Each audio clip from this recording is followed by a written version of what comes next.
Dans cette vidéo, on va appliquer la règle de dérivation d'un quotient, quoique on pourrait appliquer la règle de dérivation d'un produit en réécrivant ce dénominateur comme une puissance avec un exposant moins 1 au numérateur. Par contre, on va utiliser la règle de dérivation d'un quotient, puisque c'est probablement plus rapide.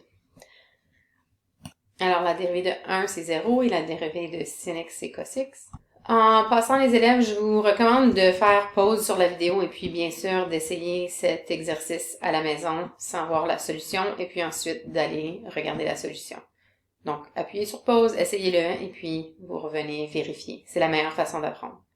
Alors, on poursuit avec la solution. La dérivée de 1, c'est 0. La dérivée de cos, c'est moins sin.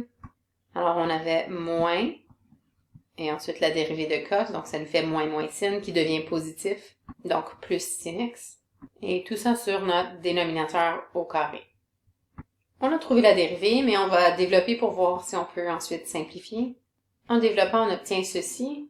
Et puis, ce qui me saute aux yeux et ce qui devrait te sauter aux yeux, c'est le cos carré x sin carré x. Si on se réfère au cercle unitaire, on sait que dans un triangle rectangle, on peut appliquer le théorème de Pythagore, donc on a ici l'identité de Pythagore. Donc si on réorganise les termes un peu, et puis on sort le moins 1 en facteur, on pourra simplifier cette expression à 1. On obtient donc une version possible pour la dérivée ici. Quoiqu'on avait déjà la bonne dérivée à ce moment-ci, nos deux dérivées sont bonnes, mais celle-ci, comme vous voyez, est plus simple. Si tu n'es pas certain de ta réponse, tu peux toujours vérifier avec Desmos. Donc ici, on avait notre fonction originale avec des asymptotes là où notre dénominateur sera égal à 0. On a la dérivée que Desmos nous calcule.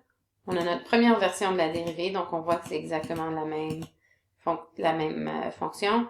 Et on a notre version simplifiée de la dérivée. Donc, on voit encore que c'est la même fonction. Donc, c'est une bonne façon de vérifier. Si vous n'êtes pas certain, il y a plus qu'une forme d'exprimer votre réponse finale.